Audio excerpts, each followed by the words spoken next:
Hey loves, how are you guys? So I talked to someone today during one of my coaching sessions, and I gave her an analogy, and I want to share this analogy with you only because I know that this is the season right now where many people are going into a separation, aka isolation period.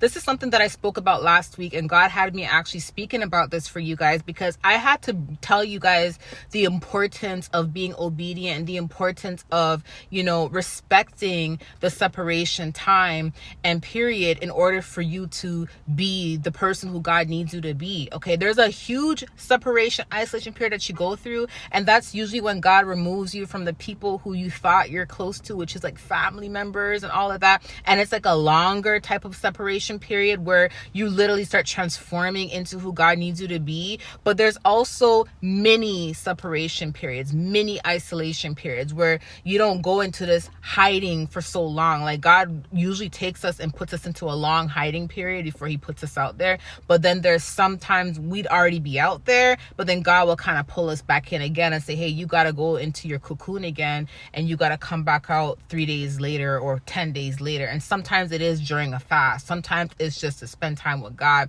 And usually when God is trying to get you to get your attention for this to happen, you may be going through an intense attack, or you may have a lot of people around you who are not supposed to be around you. Because remember something, as we evolve in this life, we're gonna remove people who are not good for us, but at the same time, we're gonna also have encounters with new people who are not good for us. You get what I'm saying? It's not like we're never gonna have a bump up. We're never gonna bump into an enemy.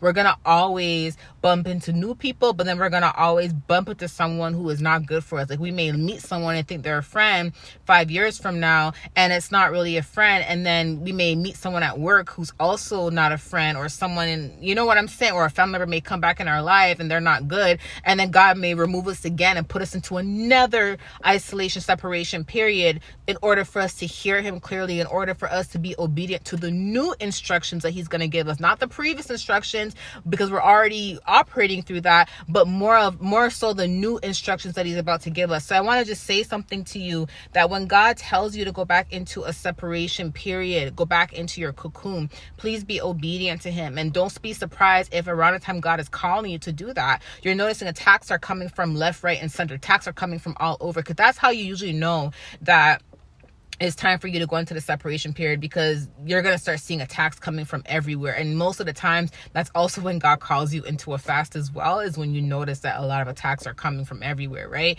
And I'm going to tell you why, because, oftentimes when listen, it's like the analogy I gave her was the butterfly and the caterpillar. Let me tell you what I told her. So I literally told her, I said, listen, if a caterpillar is eating its weight for it to gain weight, because the caterpillar will eat until it gains weight before it goes into the cocoon, so it doesn't die of starvation, right? So by the time it's hungry again, it's already a butterfly, right? So same thing like what bears do when they hibernate. They eat a lot and then go into hibernation mode, right? So it's like, imagine being a caterpillar and you're eating and eating and eating and eating, preparing for the cocoon, but you ate so much and you ate, and God is telling you to start wrapping your cocoon, and you're disobeying God and not wrapping your cocoon. You're still eating, you're still doing what you need to do, and then you get so tired you don't even have the energy to build your cocoon.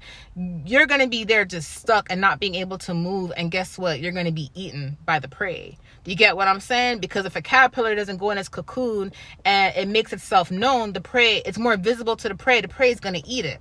Whereas if the caterpillar wraps up in its cocoon, it's a lot harder for the prey to see it because it's wrapped up in its cocoon. So the prey can't eat it because it's wrapped up in its cocoon. The cocoon looks like a piece of something on a branch on a tree. Do you see what I'm saying? So when you come out the cocoon now, it's like you're a butterfly. So some of us, when we went into the long separation of separation and isolation mode, we ended up coming out as a butterfly, which is we came out renewed, we came out reborn through Christ, right?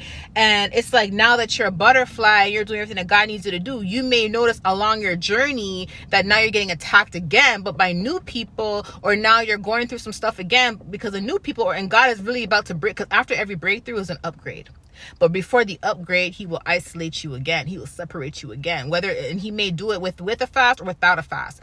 And then what ends up happening is you go back into your cocoon again, and you come out a whole new butterfly. So you may have came out the monarch in the beginning during your long separation period. You go in your cocoon again. You may come out a blue butterfly. You go in your cocoon 5 years later, or 3 years later, or 4 months later. You come out a whole new butterfly. But every time you come out that cocoon, best believe there's a breakthrough, there's a blessing, and there's something in store for you for your future. Okay, so this is why when God always calls you into an isolation period, just because you've already done it before does not mean that you're not going to have to go through it again. It may not be as heavy and as hard as the first one, because the first one's always going to be the more intense one, because that's when everything's really revealed to you, your gifts, how to use your gifts, hearing the Lord, realizing you're on this journey in the first place once you go in that separation period. But then the other ones that you go through is more like breakthroughs, more like upgrades in what you already have. So it's very important to be obedient. And the reason why I'm saying this to you guys is because this is the season right now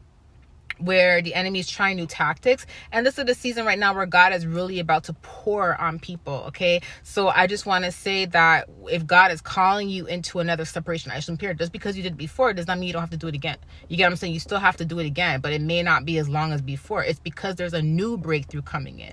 Don't be fooled by the breakthrough he already gave you. Don't be fooled by the calling he already gave you. Still go back into it when he needs you to go back into it, so you could come out a whole new butterfly. Okay, because he's upgrading you. And like I said, the way how God may get your attention is he may allow the attacks to really come full force for you to realize, I gotta cut these people off, I gotta cut that person off, for you to actually go into his presence and really seek him, for you to get the instructions as to what he needs you to do next. Do not ignore it. Okay, I love you guys. I'll talk to you soon. Bye.